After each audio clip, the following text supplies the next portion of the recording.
করা রেট ভাই 10 করা প্রতি 2000 টাকার উপরে ভাই হ্যাঁ দেওয়া লাগে। হাতে একখানি ধানের জায়গা যদি মুই এই করাই ওই হারভেস্টার মেশিন দিয়ে করাই তোমার 18-20 হাজার টাকা খরচ হয়ে যায়। এবার ওষুধ পাতি লেবার মেবার সব লেবার পাওয়া যায় না ভাই হ্যাঁ এখন করা রেট সব মিলেইয়া আমাকে ওই 1000-1100 টাকার মতো খরচই হয়ে যায় প্রায় ভাই সব মিলেই আবার যাবার আমাকে ফসরম তো বাদ ভাই। এবার বেচতে গেলে পাই 900 টাকা ওখানে ভাই কি সিন্ডিকেট না কি কয় মাস এত বুঝি না। হেয়ে গেলে আবার 48 কেজিতে যেটাই মন হয় হেঁটে একটু বেশি ঠেয়া দেয়, যেটা 46 কেজিতে মন হেঁটে আবার একটুখানে দেয়। এবার 40 কেজিতে তো এখন ভাই আর কোনো নাম নাই। এবার কাঁচা পা ধানের কত কিরসা কাহিনী হইনা ভাই মগো ভাই সবাই ঠেকায় মগো দেখার মতো কেউ নাই ভাই।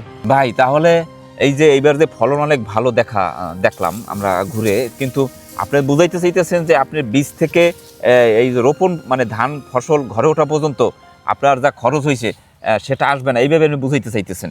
আসলে এইটা একটু ক্লিয়ার করে যদি বলতেন তাহলে ভালো হইতো। আমরা মৌসুমের আগে আমরা বীজ পাই না, বীজ পাইলে আবার আমরা জলোচ্ছ্বাসের লোক জানেন, বৃষ্টি ঝড় আমাদের এদিকে হয় হইলে আমরা এইবার যেকালে আবার একটু বৃষ্টি হয়ে যায় তখন আর লাগাইতে পারি না, বৃষ্টি থামলে সেকালে লোক পাই না, সব মিলে আমাকে একটু খরচাপাতি বেশি হয়ে যায়। এইবার যাই অফিসে পাই না সার, পাইলে আবার 2 টাকা করে বেশি, এই সব মিলেই টিলেই ভাই কীটনাশক দেওয়া লাগে অনেক। এখন দেশে অনেক ধরনের ঝামেলা আইছে এই জন্য অনেক দেওয়া লাগে এইসব দিয়ে টিয়া। এবার শেষকালে যে ধান পাই হে ধান দিয়ে বেচে কিনে নিজে যা খরচ করছে হিসেব করে দেখা গেল যে হে এর কায়দাটা হয় না, কৃষকরা আসবে কি। আমরা তো ভাই আগ্রহ হারাই যাইতেছি ভাই। আমরা এর পরে চিন্তা ভাবনা করছি আমাকে প্রত্যেক বছরে যেহেতু লস পড়ছে আমরা এই চাষের দিকে আর যামই না ভাই, অর্থাৎ কিনে খাওয়া ভালো ভাই। ভাই কি কমু ভাই, এত কষ্ট করে ধান যা এই উড়াই হেঁটে যাই দেখা গেল নিজের শেষ পর্যন্ত যাইয়া খোরাকটাই হয় না ভাই। মাথায় আজ ছাড়া আর কোনো কায়দা আছে? সরকার আমাকে কি ভর্তুকি দেয়?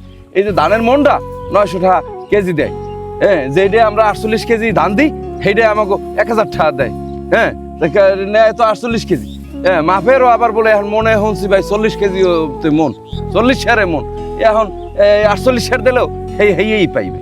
সরকার আমাকে কি সুবিধা দিতে আছে? তাই আমরা কৃষকরা এই সবাই একজোট হইয়া আমাকে এই কৃষি দেওয়া উচিত।